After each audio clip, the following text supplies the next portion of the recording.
Innal hamdalillah nahmaduhu wa nasta'inuhu wa nastaghfiruh wa na'udzu billahi min syururi anfusina wa sayyiati a'malina may yahdihillahu fala mudhillalah wa may yudlil fala hadiyalah wa asyhadu an la ilaha illallah wahdahu la syarikalah wa asyhadu anna Muhammadan abduhu wa rasuluhu alladzi la nabiyya ba'dah. Para santri yang dimuliakan Allah Subhanahu wa taala, saat ini kita akan melaksanakan pelajaran tafsir secara online, khusus bagi para santri yang tidak bisa datang ke pesantren. Dalam kesempatan ini kita akan membahas dua ayat Al-Quran, surat Al-Baqarah, yaitu ayat 142 dan ayat 143. Jadi mengingat ini waktunya yang sangat singkat, jadi para santri silahkan baca dua ayat tadi ya, jadi baca sampai hafal, juga jangan salah makhorijul hurufnya, juga lihat artinya dalam Al-Quran terjemah. Nanti setelah kalian membaca dua ayat tadi, kemudian kalian perhatikan secara seksama tafsir dari kedua ayat surat Al-Baqarah ini. A'udzubillahi minasyaitonirrajim. Sayaqulus sufaha'u minan nasi ma wallahum an qiblatihimul lati kanu 'alaiha qul lillahil masyriqu wal maghrib yahdi may yasha'u ila siratim mustaqim. Pada ayat 142 ini Allah Subhanahu wa taala berfirman yang isinya sebagai jawaban terhadap komentar-komentar yang dilakukan khususnya oleh orang-orang ahli kitab yang ada di Madinah, terutama orang-orang Yahudi. Mengapa orang-orang Yahudi di Madinah saat itu berkomentar? Dan komentar orang-orang Yahudi itu ditujukan kepada siapa? Komentar orang-orang Yahudi itu ditujukan kepada Rasulullah dan kaum muslimin. Pasalnya adalah Rasulullah Shallallahu Alaihi Wasallam dan kaum muslimin, sebagaimana diterangkan di dalam riwayat-riwayat, beliau saat pertama kali diwajibkan melaksanakan sholat berkiblat ke Baitul Maqdis, dan itu berjalan kurang lebih 16 sampai 17 bulan. Nah, malah Rasulullah Shallallahu Alaihi Wasallam ketika diperintahkan sholat berkiblat ke Baitul Maqdis, dalam hati kecil Rasul ada keinginan kalau dalam sholat itu Rasulullah menghadap ke Ka'bah, lantaran Ka'bah itu sebagai kiblat yang dibangun oleh Nabi Ibrahim. Kemudian Rasulullah juga merupakan dzurriyyah Ibrahim. Kemudian Islam juga sebagai penyempurna kepada agama yang dibawa oleh Nabi Ibrahim.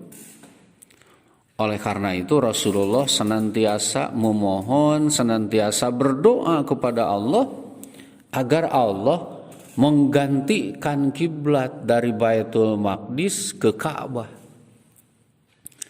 Nah, ternyata apa yang diinginkan oleh Rasulullah itu oleh Allah dikabulkan. Nah, sehingga nanti di depan kalian akan membaca ayat tentang masalah perpindahan kiblat, yaitu ayat yang berbunyi qad nara taqalluba wajhika fis sama. Sungguh kami telah melihat taqallub, bolak-baliknya wajahmu fis samai, di langit.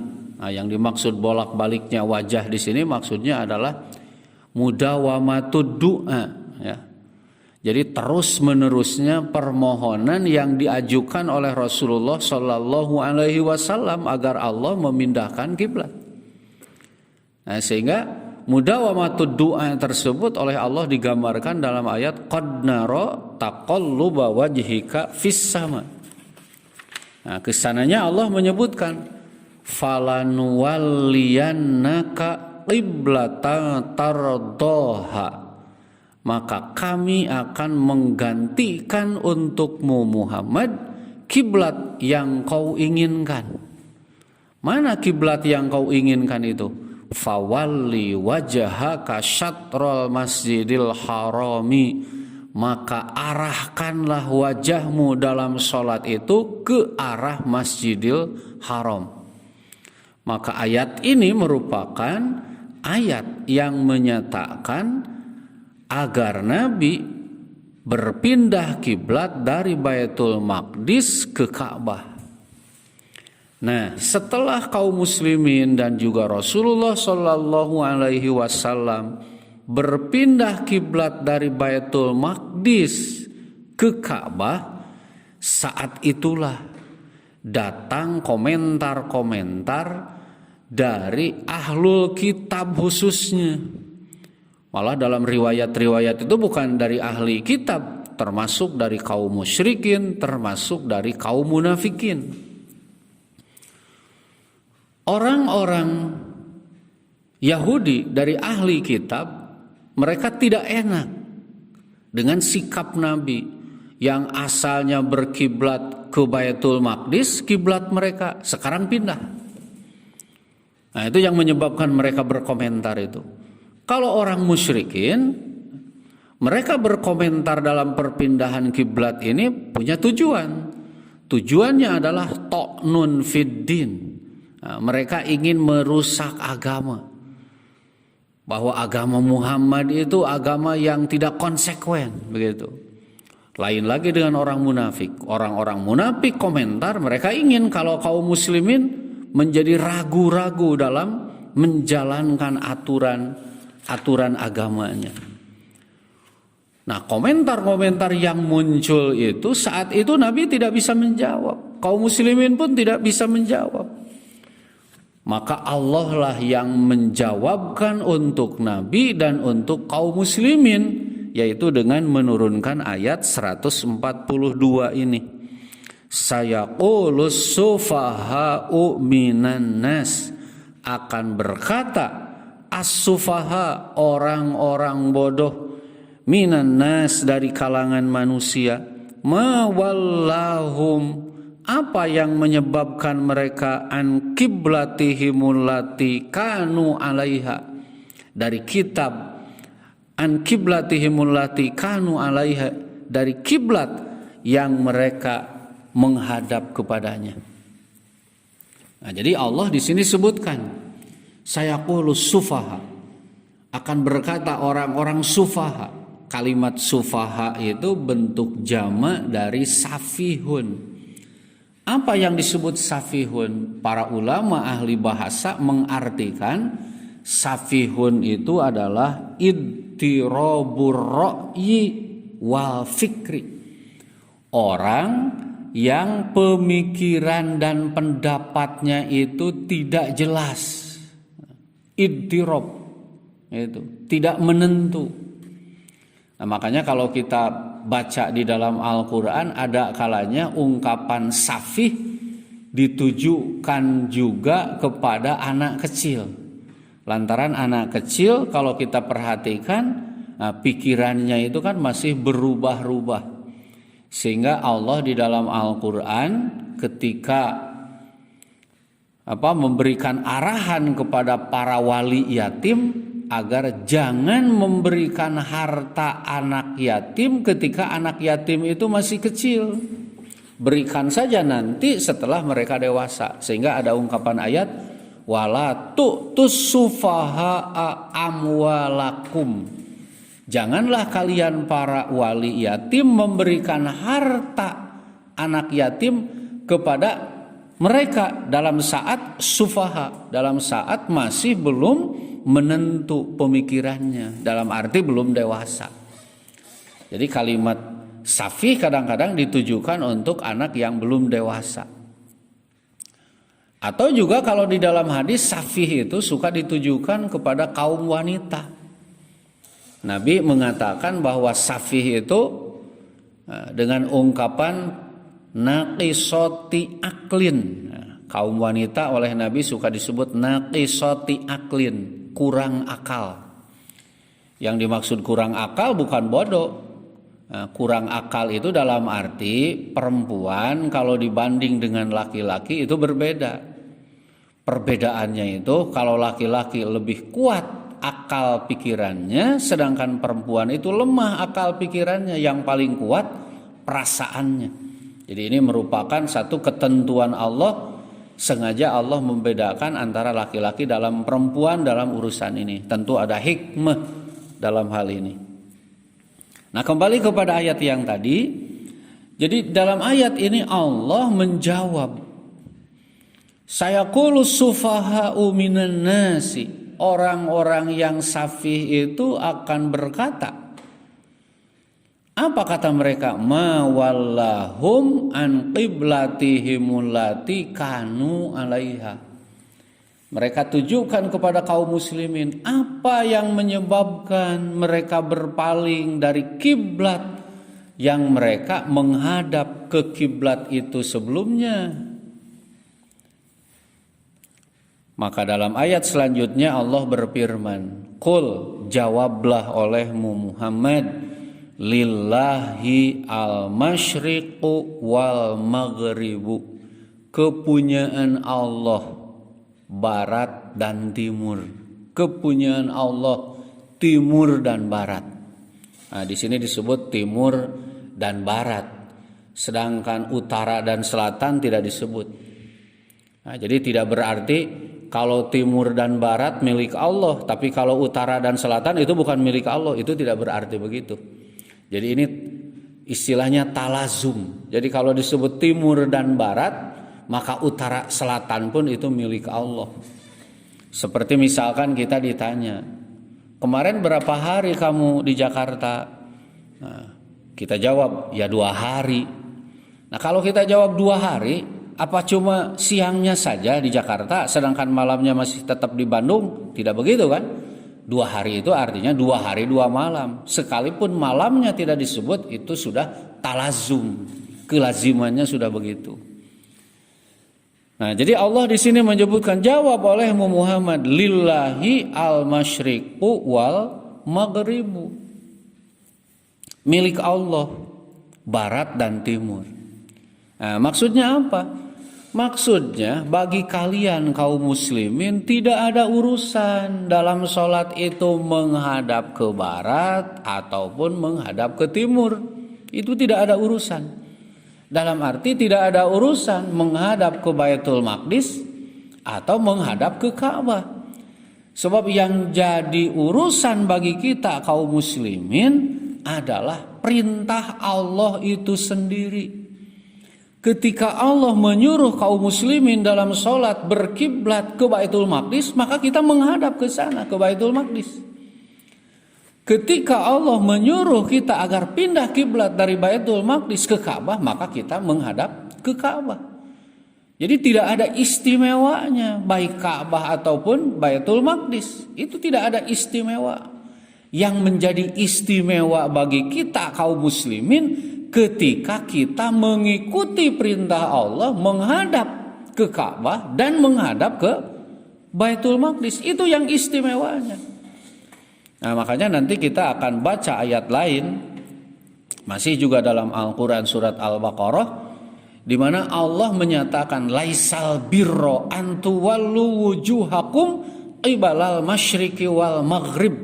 Nah, bukan kebaikan kalau hanya sekedar menghadapkan wajah ke timur dan ke barat. Itu bukan kebaikan. Jadi nilai kebaikannya itu di mana? Nilai kebaikannya Allah menyebutkan walakinnal birra man amana billahi wal yaumil akhir. Nilai kebaikannya itu terletak pada iman kepada Allah dan iman kepada hari akhirat. Nah, itu di situ nilai kebaikannya. Jadi tidak ada keistimewaan menghadap ke Baitul Maqdis ataupun menghadap ke Ka'bah. Yang menjadi istimewa itu adalah mengikuti perintah Allah. Nah, makanya pada ayat 142 Allah mengakhiri dengan menyatakan yahdi man yasha'u ila siratim mustaqim. Yahdi man yasha', Allah yang akan memberikan petunjuk kepada siapa saja ke jalan yang lurus. Yang dimaksud dengan jalan yang lurus adalah Islam. Apa Islam itu? Kata para ulama, Islam itu adalah al-istislam. Apa istislam itu? Berserah diri kepada Allah dalam beribadah, dalam menyembah, serta taat kepada Allah dalam menjalani apa saja yang Allah perintahkan, serta meninggalkan apa saja yang dilarang. Nah, kemudian pada ayat 143 Allah Subhanahu wa taala menjelaskan tentang karunia-Nya. Nah, jadi kalau pada ayat 142 pada hakikatnya Allah telah menjelaskan di antara kenikmatan yang Allah berikan kepada kalian kaum muslimin, Allah telah jadikan kiblatmu dalam sholat yang asalnya menghadap ke Baitul Maqdis, sekarang engkau menghadap ke Ka'bah. Nah, itu kenikmatannya itu. Ditambah lagi apa? Ditambah lagi kenikmatan yang lain. Apa? Wa kadzalika ja'alnakum ummatan wasata. Dan kami jadikan pula engkau sebagai ummatan wasata. Wa kadzalika, dan demikian pula ja'alnakum, kami telah menjadikan kalian kaum mukminin ummatan wasato. Ummatan wasato. Apa ummatan wasato itu? Ada yang menyebutkan ummatan wasato itu ummatan ikhtiyaro, umat yang terpilih. Ada juga yang menyebutkan ummatan wasato itu adalah ummatan adla, umat yang seimbang. Nah, lantaran al-wastu itu, yang disebut al-wastu itu, nah, itu al-adlu, seimbang. Nah, kenapa kaum muslimin itu disebut ummatan wasato atau ummatan adla? Nah, kalau kita berkaca kepada dua umat yang sudah terdahulu, Yahudi dan Nasrani. Nah, Yahudi mereka dalam kehidupan telah cenderung kepada keduniaan, kepada kehidupan materi, sehingga lupa akhirat. Nah, sedangkan Nasrani mereka lebih cenderung kepada akhirat, bahkan lupa dengan urusan-urusan keduniawian. Nah, dari kedua kekurangan umat ini Allah jadikan kaum muslimin umat yang seimbang antara mengurusi urusan-urusan dunia dan urusan-urusan akhirat. Sehingga disebutlah mereka itu sebagai ummatan wasato. Nah, kemudian juga litakunu syuhada'a 'alan nas wa yakuna rasulu 'alaikum syahida. Kalau di sini disebutkan kalian dijadikan sebagai umat terpilih itu agar kalian menjadi saksi atas semua manusia dan Rasul pun akan menjadi saksi atas kalian. Nah, jadi terpilihnya umat Muhammad itu mereka di hari kiamat akan menjadi saksi atas salah dan benarnya umat terdahulu. Dalam satu riwayat disebutkan, Nabi Nuh alaihi salam di akhirat nanti akan dipanggil oleh Allah dan akan ditanya tentang apa yang telah ia lakukan. Wahai Nuh, apakah engkau telah menyampaikan risalah kepada umatmu?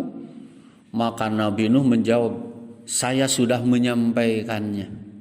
Setelah itu dipanggillah kaum Nabi Nuh dan ditanyakanlah kepada kaum Nabi Nuh, wahai kaum Nabi Nuh, apakah kalian telah mendengarkan risalah dari nabimu yaitu Nuh? Ternyata menjawab, kata mereka, tidak, kami tidak mendengarkan apapun. Nah, ini kan jelas Nabi Nuh mengaku telah menyampaikan, umatnya mengingkari. Maka Allah bertanya, tapi ini tentu di sini Allah itu lebih ilmu. Cuma di sini sebagai contoh saja. Allah bertanya kepada Nabi Nuh, wahai Nuh, apakah ada saksi yang membuktikan bahwa engkau telah menyampaikan kebenaran? Apa jawab Nabi Nuh? Ada ya Allah. Siapa saksinya? Muhammadun wa ummatuhu. Yang akan menjadi saksinya itu adalah Muhammad dan umatnya. Nah, inilah sebagai bukti bahwa kita itu litakunu syuhada'a 'alan nas.